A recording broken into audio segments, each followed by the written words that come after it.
Hey Sojourn family, this is Matt Heron and coming to you here on video. It's been a while since we've given you an update, and this one is an exciting one to give. Maybe some of you saw the new Michigan restrictions that were released this week, but there's really good news for us as a church family. Michigan is responding to the steep decline in COVID numbers, which we've been praying for a really long time, and super thankful for the trajectory of COVID. And our state has changed indoor venues, and indoor venues are now permitted at 50% of capacity. And so that means that for us, where we have been quite limited with how many people we could have per service, we can now have up to 200 per service. And so that is a great celebration. That is really, really good news, and we are super thankful. And so I want to talk to you about how that's going to pan out, what it's going to look like here at Sojourn. So here's what we're going to do. This coming Sunday, March 7th, we are going to have one service at 10 a.m. And that 10 a.m. service can seat up to 200 people. And so you still need to register. We're still going to need to wear masks. We still need to practice social distancing, but for March 7th, we're just going to have one service at 10 a.m. and we invite you to come. Hope you can be there. You do need to register for that. Then on March 14th, we are going to again have just one service at 10 a.m. But on March 14th, Sojourn Kids is going to restart. Sojourn Kids will be from ages 3 through 5th grade, so no nursery just yet, but everything else with Sojourn Kids ages 3 through 5th grade, that ministry will be available to families for their children to attend. And so that's the next 2 weeks. Again, we do need you to register. We are going to wear masks. We are going to practice social distancing. We're asking that when you sit down in the auditorium that you leave at least one chair of space in between your household and any household that's sitting in the row with you. But we need you to register. So if these services fill up, then we will quickly adjust and we will go back to a 9 and 11 service, and we'll offer those going forward.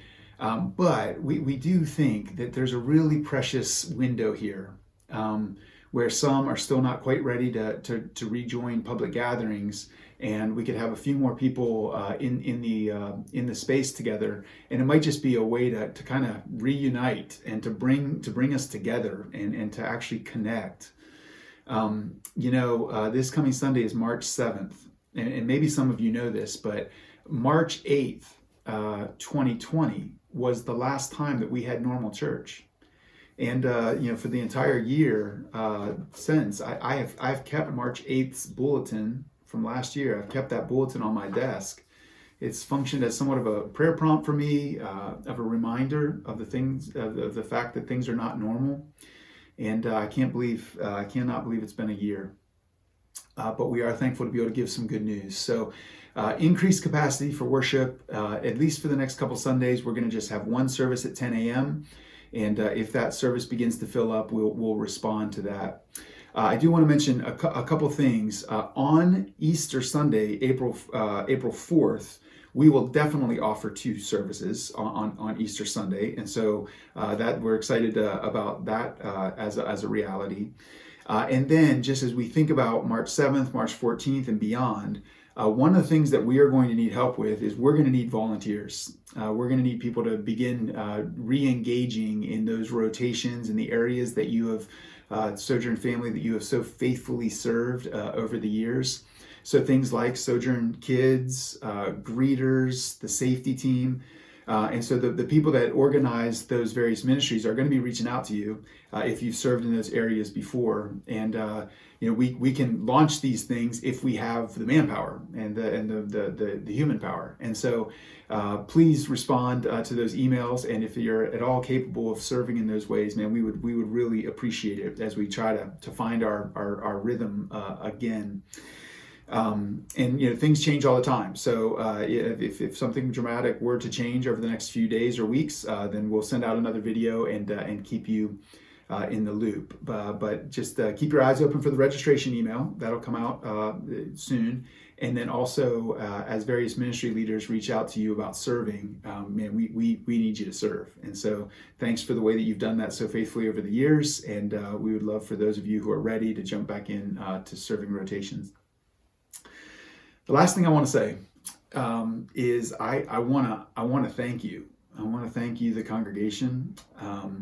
I know that the road that we have walked over these 12 months has been a very, very hard road.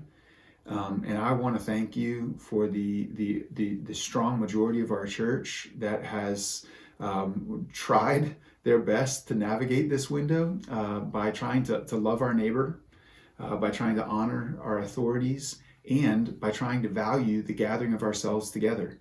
I know there's been way more restrictions than any of us want, and it's been super hard. But those of you who've fought through it, those of you who attend with your masks on, even though it's not enjoyable, it means a lot. And there's evidence that we're nearing the end of the tunnel. And so I just want you to I want you to hear it from me on behalf of our elders how much we value you and how much we appreciate the support that you have offered, your financial support, your encouragement, and the fact that you've walked it, you've done it, and 12 months, I can't believe it. No one could have seen this coming, but we are thankful for this at least this one step of progress of greater capacity in our auditorium. So we really hope to see you in the Sundays ahead, and hop on there, register your family or yourself, and hope to see you Sunday. Thanks a lot.